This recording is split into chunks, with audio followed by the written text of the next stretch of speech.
শেহতীয়াকৈ আপোনালোকে সকলোৱে দেখিছে যে বিধানসভাৰ মজিয়াত এটা অতি গুৰুত্বপূৰ্ণ বিষয় লৈ অসমৰ জাতীয় জীৱনৰ গুৰুত্বপূৰ্ণ বিষয় ছটা জনগোষ্ঠীৰ জনজাতিকৰণৰ দাবীত বহু দীঘলীয়া সময় ছটা জনগোষ্ঠীৰ অন্তৰ্গত বিভিন্ন দল সংগঠন আৰু সাধাৰণ ৰাইজে বিভিন্ন সংগ্ৰামত তেওঁলোকে লিপ্ত হৈ আছিল। ৰাজপথৰ সংগ্ৰাম, তাৰ লগে লগে কেন্দ্ৰীয়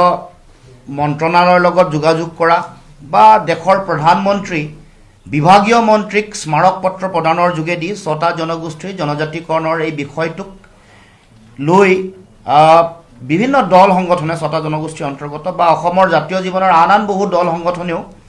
এই বিষয়টোক লৈ অতি সৰব আৰু শক্তিশালী ভূমিকা পালন কৰি আহিছিল। আমাৰ সকলোৰে স্পষ্ট দৃষ্টিভংগী যে অসমত থকা যিসকল জনজাতি আছে, এক্সিষ্টিং জনজাতিসকলৰ স্বাৰ্থ আৰু অধিকাৰ বিঘ্নিত নোহোৱাকৈ ছটা জনগোষ্ঠীৰ জনজাতিকৰণ কৰিব লাগে। এই দৃষ্টিভংগীটো, এই বিষয়টো বিভিন্ন সময়ত আমি আমাৰ ফালৰ পৰা উত্থাপন কৰি আহিছিলোঁ আৰু এই যিটো চিন্তা, এই চিন্তাটোকে প্ৰায়বোৰ ব্যক্তিয়ে প্ৰায় মানুহে মান্যতা প্ৰদান কৰিছিলে। এতিয়া শেহতীয়াকৈ আমি দেখিছোঁ যে এই গোটেই বিষয়টো ৰাজ্য চৰকাৰে তেওঁলোকে যিটো ইণ্টাৰিম ৰিকমেণ্ডেশ্যন তেওঁলোকে কেন্দ্ৰীয় চৰকাৰে প্ৰেৰণ কৰিছে, প্ৰাৰম্ভিক তেওঁলোকৰ প্ৰস্তাৱনাই হওক বা ৰিকমেণ্ডেশ্যনেই হওক, তাৰ পাছত তেওঁলোকে এনেকুৱা এটা পৰিৱেশ সৃষ্টি কৰিছে যেন ছটা জনগোষ্ঠীৰ জনজাতিকৰণ দিয়া প্ৰক্ৰিয়াটো প্ৰায় সম্পূৰ্ণ হ'ল। আমি এতিয়া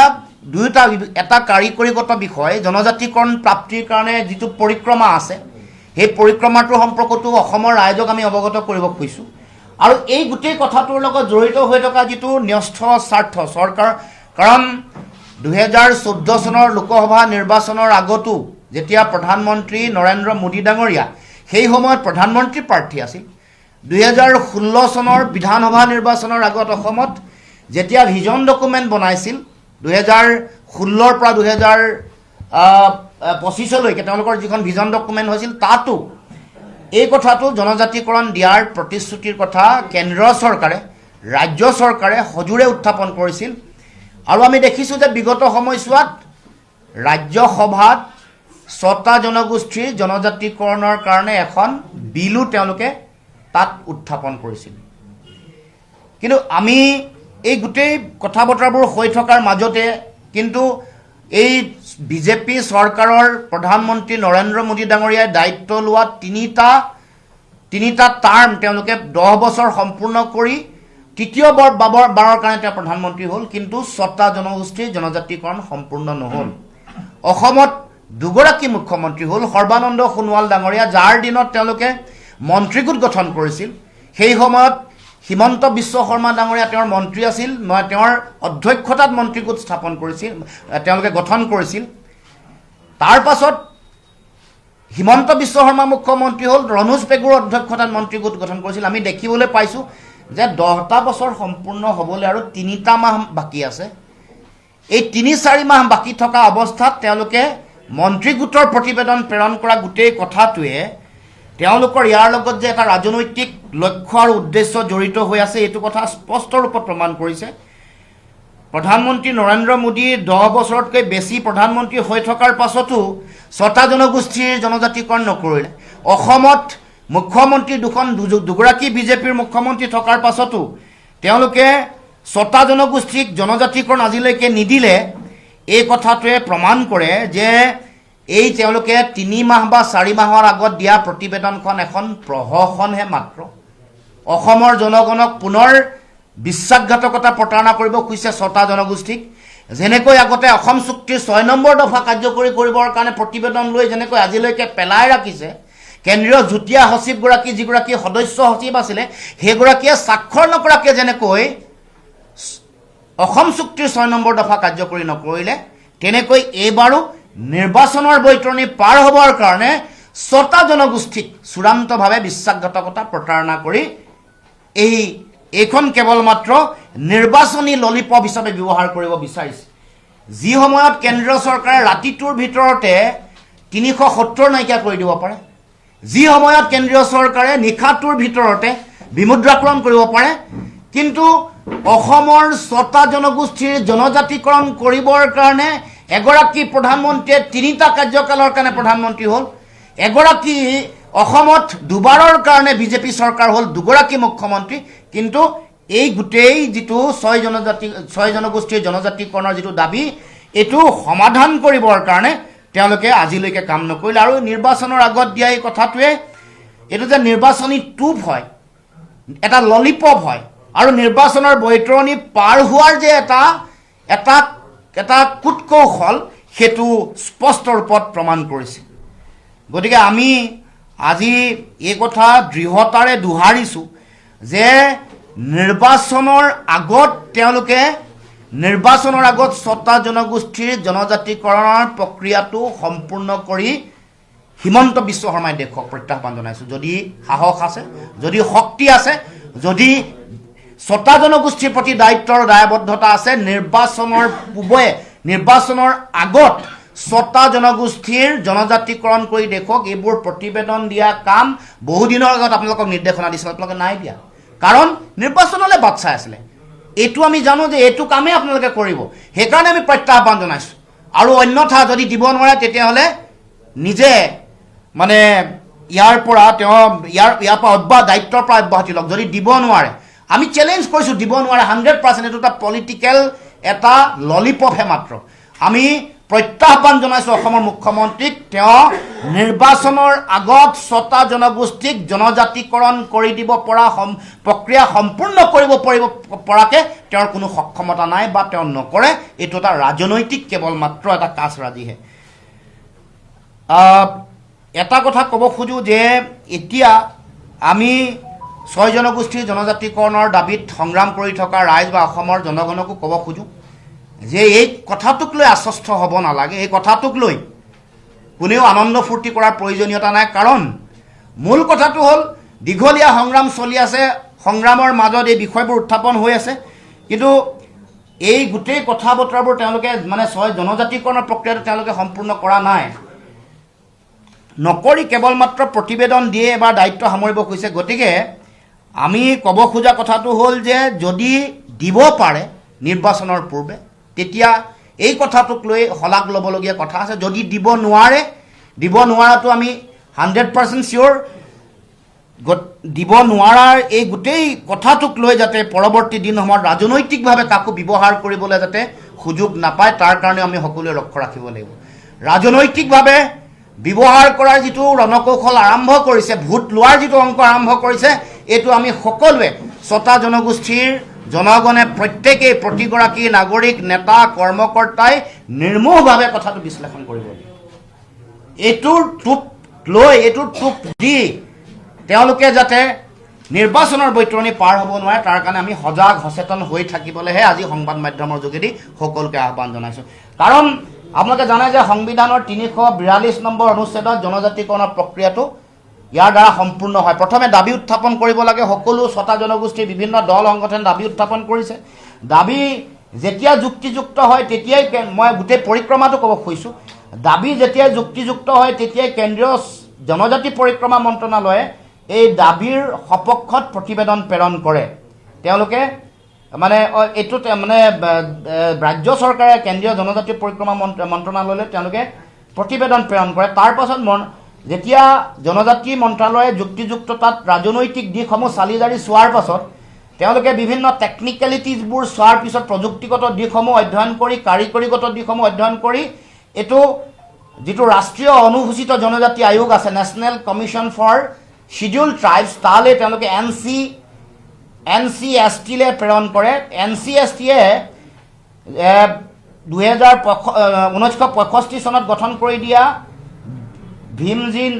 নাৰায়ণ ৰাও লুকুৰৰ যিখন কমিটি তেওঁলোকৰ যিবোৰ ক্ৰাইটেৰিয়া আছে যিবোৰ অনুমামক আছে সেইবোৰ বিশ্লেষণ কৰি হেউজ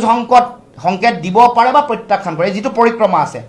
NCST এ অনুমোদন দিলে ভাৰত চৰকাৰৰ যে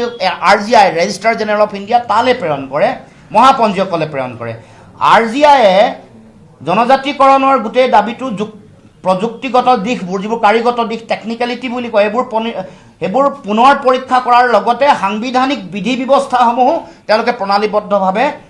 গোটেই প্ৰচিডিউৰেল কথাবোৰ তেওঁলোকে চাই আৰু এইটো মানি যদি পৰীক্ষা তেওঁলোকে অনুমোদন দিব পাৰি বুলি ভাবে তেওঁলোকে অনুমোদন দিয়ে নতুবা প্ৰত্যাখ্যান কৰে। RGI যেতিয়া অনুমোদন দিয়াৰ পাছত জনজাতি পৰিক্ৰমা মন্ত্ৰণালয়ে গোটেই বিষয়টো কেন্দ্ৰীয় গৃহ, কেন্দ্ৰীয় আইন আৰু বিত্ত মন্ত্ৰণালয়লৈ প্ৰেৰণ কৰি তেওঁলোকৰ মতামত লয় আৰু মতামত লোৱাৰ পাছত কেন্দ্ৰীয় কেবিনেটলৈ তেওঁলোকে প্ৰেৰণ কৰে। কেবিনেটে সকলো দিশ পৰীক্ষা নিৰীক্ষা কৰি অনুমোদন জনোৱাৰ পাছত অনুমোদন তেওঁলোকে জনাবও পাৰে বা প্ৰত্যাখ্যান কৰিবও পাৰে। সংসদীয় পৰিক্ৰমা মন্ত্ৰণালয়ৰ জৰিয়তে এই গোটেই বিষয়টো অনুমোদন যেতিয়া হয় তেতিয়া সংসদীয় সচিবলৈ সংসদৰ সচিবালয়লৈ এইটো প্ৰেৰণ কৰা হয় আৰু যেতিয়াই গোটেই বিষয়টো সংসদীয় সচিবালয়লৈ গোটেই বিষয়টো যেতিয়া প্ৰেৰণ হয় তেতিয়া তাৰ পাছত সংসদৰ মজিয়াত উত্থাপন হয়। দুয়োখন সদন ৰাজ্যসভা আৰু লোকসভা উত্থাপন হ'লে যিমান সাংসদ আছে দুয়োখন সদনতে তেওঁলোকৰ 50% তেওঁলোকৰ মানে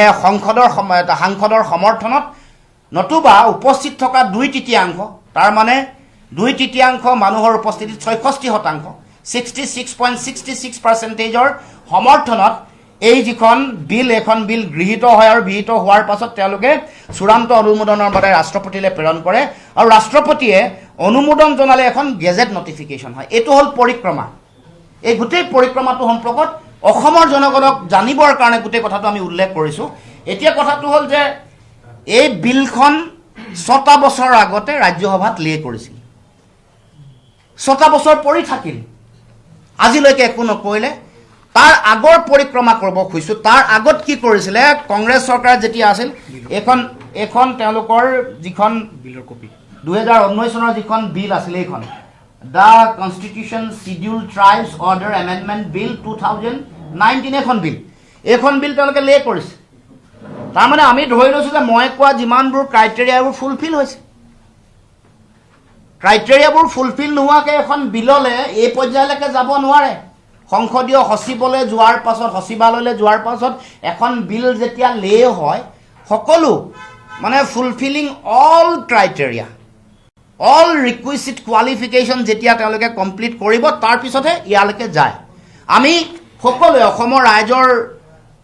আগত মই কৈছোঁ যে আমি ধৰি লৈছোঁ যে সকলো ধৰণৰ ইয়াৰ বিষয় গোটেইবোৰ পৰিক্ৰমা তেওঁলোকে সম্পূৰ্ণ কৰিছে।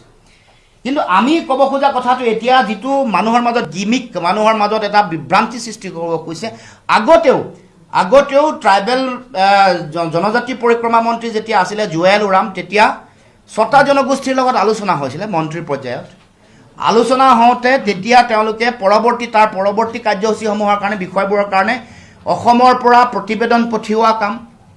প্ৰতিবেদনৰ লগত যিটো ছ'চিঅ' ইকনমিক যিটো ৰিপৰ্ট থাকিব লাগে সেই ৰিপৰ্ট দিয়াৰ কাম, বেকৱাৰ্ডনেছৰ ৰিপৰ্টৰ কাম, এইবোৰ সকলো RGI হওক বা নেশ্যনেল কমিশ্যন ফৰ ট্ৰাইবেল এফেয়াৰ্ছৰ হাতত এইবোৰ দিয়া হৈছে। আপোনালোকে সকলোৱে জানে এইবোৰ মানুহ সকলোৰে মাজত আছে। বিশেষকৈ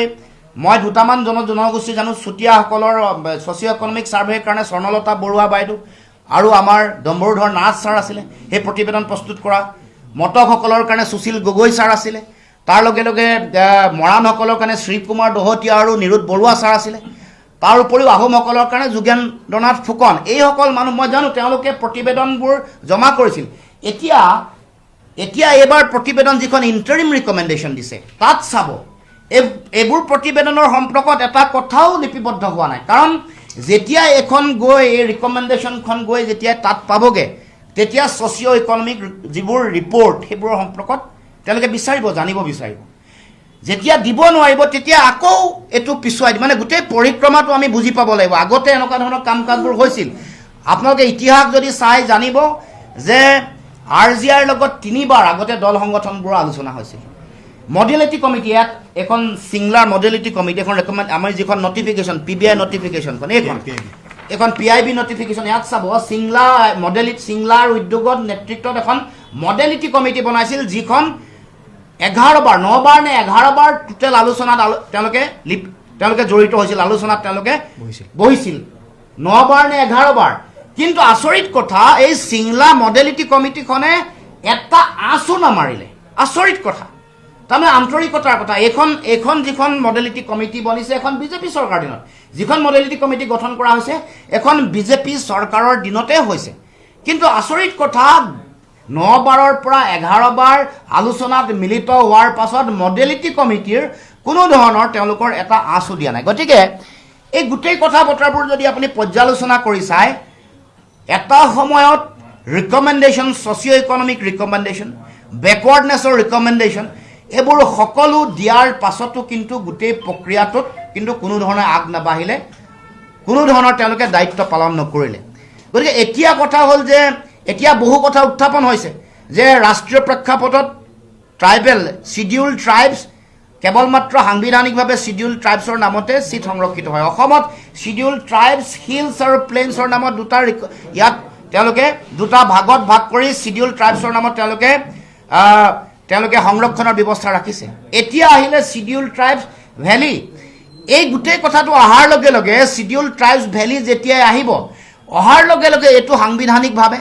বৈধ হ'বনে নহ'ব সংবিধানে এইটো কাম আগতে দুটা ভাগত বিভক্ত হৈছিলে শিডিউল ট্ৰাইবছ ST হিলছ আৰু প্লেইনছ এতিয়া STV আহিলে এইটো সাংবিধানিকভাৱে গোটেই কথাটো হ'বনে নহ'ব আৰু মৌলিক কথা যিখন প্ৰতিবেদন চৰকাৰ গৈছে তাত ৰিজাৰ্ভেশ্যনৰ পলিচিটো কি হ'ব এই যিটো 15% ST ৰিজাৰ্ভেশ্যন আছে তাৰ মাজতে 6টা জনগোষ্ঠীৰ ৰিজাৰ্ভেশ্যন STP মৰাণ আৰু মটকসকলক দিছে তেওঁলোকে নিশ্চিতভাৱে STP ৰিজাৰ্ভেশ্যনত তেওঁলোক সোমাব বাকী STV ৰিজাৰ্ভেশ্যন পলিচিটো কি হ'ব তেওঁলোকে OBCৰ পৰা তেওঁলোকৰ ৰিজাৰ্ভেশ্যন পলিচিত তেওঁলোকে স্থান পাবনে তেওঁলোকে বেলেগ পাব যদি এইখন এখন ট্ৰাইবেল ষ্টেট হ'লে তেতিয়া ৰিজাৰ্ভেশ্যন ৰিলেটেড কথাটো গুৰুত্ব কোনো এইটো আলোচনাৰ বিষয় নাছিল কিন্তু যেহেতু এখন অসম ট্ৰাইবেল ষ্টেট নহয় OBCৰ কাৰণে ৰিজাৰ্ভেশ্যন এটা আছে 33% তাৰ মাজত এই যে বাকী থকা 4টা জনজাতি তাকো আকৌ চাহ জনজাতি 36টা সাব ট্ৰাইবৰ ভিতৰত কেৱল মাত্ৰ 10টাহে ধৰা হৈছে আৰু 26টা বাকি থাকি গৈছে গতিকে এই সম্পৰ্কত কি হ'ব কাৰণ অসমত এইটো এটা যেতিয়া অসমৰ এটা গোষ্ঠী তাত এইটো ঝাৰখণ্ড উত্তৰাখণ্ড বা তামিলনাডু তেলেংগানা তেওঁলোকৰ লগত অসমৰ চাহ জনজাতি আদিবাসীসকলৰ সম্পৰ্ক বা তেওঁলোকৰ তাত ST পোৱা নোপোৱাৰ বেচিছত ইয়াত দিয়া নিদিয়া কথাটো ইয়াত নিৰ্ভৰ নকৰে ইয়াত তেওঁলোকে এজে হ'ল চাহ জনজাতি আৰু আদিবাসী হিচাপে তেওঁলোকক ধৰা হৈছে 36টাৰে 26টাক বাদ দিয়া হৈছে 10টাক ধৰিছে এইটো সাংবিধানিকভাৱে বৈধ হ'বনে নহ'ব এই কথা বতৰাবোৰ আলোচনা কৰাৰ প্ৰয়োজনীয়তা আছে সেই কথাবোৰ যেতিয়া ৰিপৰ্টত সন্নিৱিষ্ট নহ'ব তেতিয়া নিশ্চিতভাৱে গোটেই কথা বতৰাবোৰৰ জটিলতা আৰু বাঢ়িব আগত যদি এখন বিল লে কৰি ৰাজ্যসভালৈকে পোৱাৰ পাছত কেৱল মাত্ৰ অনুমোদনৰ কাৰণ ৰাজ্যসভা লোকসভাৰ অধিৱেশন আহি আছে এতিয়া যদি গোটেই কামটো ৰাজ্যসভা লোকসভাত এখন বিল যদি তেওঁলোকে পাৰিত কৰিলে হ'লে তেওঁলোকে এখন যদি পাছ কৰি লৈ গ'ল হ'লে তেতিয়াহ'লে এই ৰিকমেণ্ডেশ্যনৰ কোনো ধৰণৰ জটিলতা ইয়াত টেকনিকেল যিবোৰ কুৱেশ্যন যিবোৰ এৰাই লৈছে এইবোৰৰ কোনো ধৰণৰ ভেলিডিটিয়ে নাথাকিলে হ'লে কিন্তু অসমৰ মুখ্যমন্ত্ৰী হিমন্ত বিশ্ব শৰ্মাই গোটেই বিষয়টোৰ জটিলতা সৃষ্টি কৰি কেৱল মাত্ৰ নিৰ্বাচনৰ কাৰণে কেৱল মাত্ৰ ভোট প্ৰাপ্তিৰ কাৰণে গোটেই কাম কাজবোৰ কৰিছে মই যি কৈছোঁ সমগ্ৰ কথা বতৰাত তথ্যৰ ওপৰত ভিত্তি কৰিছোঁ এটা তথ্য বিভিন্ন ধৰণৰ তেওঁলোকৰ PIB তেওঁলোকে দিয়া বিভিন্ন নটিফিকেশ্যনৰ ওপৰত বেচিছত কৈছোঁ এই গোটেই কথা বতৰাবোৰ আৰু আগৰো বিভিন্ন ধৰণৰ চৰকাৰী আলোচনাৰ আপোনালোকে চাব প্ৰতিবেদন আছে চৰকাৰী আলোচনাৰ মাইনিউট আছে আৰু ছ'চিঅ' ইকনমিক এই যিবোৰ ছাৰ্ভে আছিলে সেইবোৰ সেই সময়তে প্ৰতিবেদনত স্বাক্ষৰ কৰি যিসকলৰ প্ৰতিবেদনৰ দায়িত্ব লৈছে তেওঁলোকে দিয়া সেই সময়ত বিভিন্ন ধৰণৰ ৰিচিপ্ট কপি আছে চৰকাৰৰ ফালৰ পৰা যদিও সেই সম্পৰ্কত কোনো ধৰণৰ কোৱা হোৱা নাই কিন্তু সেইবোৰ গ্ৰহণ কৰিছে গতিকে আমি ক'ব খোজা কথাটো হ'ল যে এইটো কেৱল মাত্ৰ ৰাজনীতি কৰিবৰ কাৰণে তেওঁলোকে চিন্তা চৰ্চা কৰিয়ে এই কামটো কৰিছে গতিকে এতিয়া আমাৰ কথাটো হ'ল যে ST যদি কৰিব খুজিছে 6টা জনগোষ্ঠীক 2026 চনৰ বিধানসভা নিৰ্বাচনৰ আগত এই বিলখন পাছ কৰি দিয়ক এই বিলখন পাছ কৰি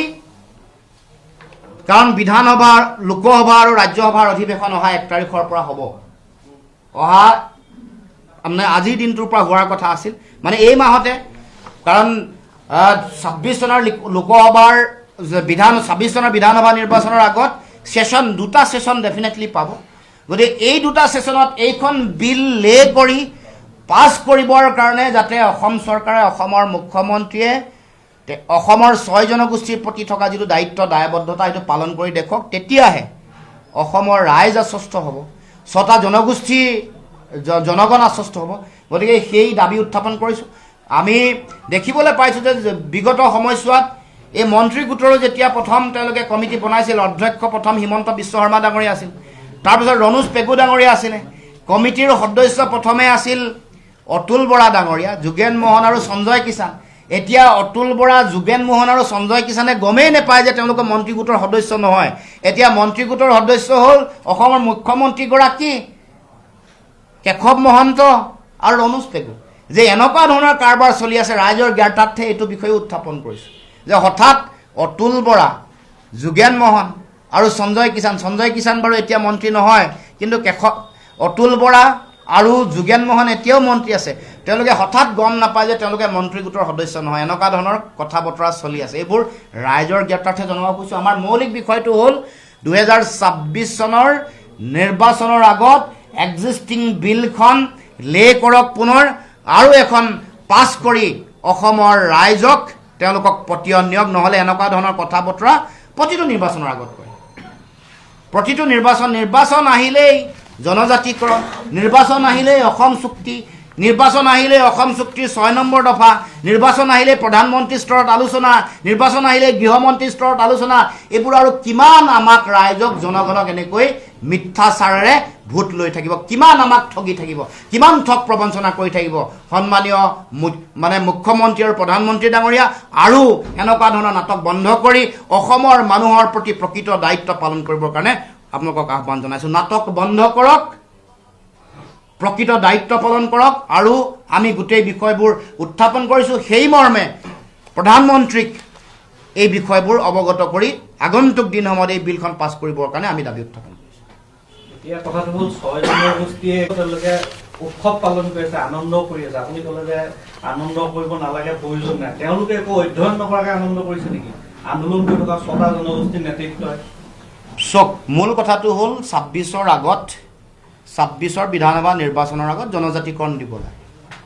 গতিকে আমি ভাবোঁ যে জনজাতিকৰণ যেতিয়া পাব সেই দিনটোত সকলো ৰাইজে আনন্দ কৰিব গতিকে এইটো যিখন হিমন্ত বিশ্ব শৰ্মাৰ যিখন নাটকৰ যিটো ৰাজনীতি এই ৰাজনীতি সকলোৱে চাব লাগে নিৰ্মূলভাৱে বিশ্লেষণ কৰিব লাগে আৰু তেওঁ যিটো ইয়াক লৈ নিৰ্বাচনী বৈতৰণি পাৰ হ'ব খুজিছে এইটো সকলোৱে বাধা দিব লাগে কাৰণ প্ৰতিটো এনেকৈ বাৰে বাৰে প্ৰতাৰিত হৈ আছে 6টা জনগোষ্ঠীৰ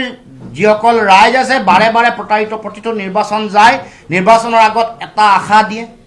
তাৰ পাছত আকৌ তেওঁলোকে গোটেই বছৰ ধৰি বহি থাকে কোনো কাম নকৰে প্ৰতিবেদন তেওঁলোকে নিদিয়ে সেইবোৰ কথা আমি ইতিহাস ইয়াৰ সাক্ষী গতিকে ইতিহাস চাই আমি সিদ্ধান্ত ল'ব লাগিব সকলোৱে কাম কাজ কৰিব লাগিব এতিয়া অসমৰ বাহিৰতো এছটি আছে এছটি প্লেন হিলছ কোনো ৰাজ্যত নাই যদি এমেণ্ডমেণ্ট কৰি ভেলিটো ভৰাব পৰা সম্ভাৱনা আছে নে আছে যদি কৰিব লাগে লোকসভা আৰু ৰাজ্যসভা আহি আছে কৰক আমিতো সেইটোৱে কৈছোঁ তেতিয়াহে আশ্বস্ত হ'ম তেতিয়া সেইদিনাখনে আনন্দ কৰাৰ প্ৰয়োজনীয়তা আছে যিদিনাখন অসমৰ ৰাইজে এই 6টা জনগোষ্ঠীয় জনজাতিকৰণ ললিপপ দিছে যদি ললিপপ দিছে এই 6 জনগোষ্ঠীৰ নেতৃত্ব যিসকল নেতৃত্বৰ লগত আপোনাৰ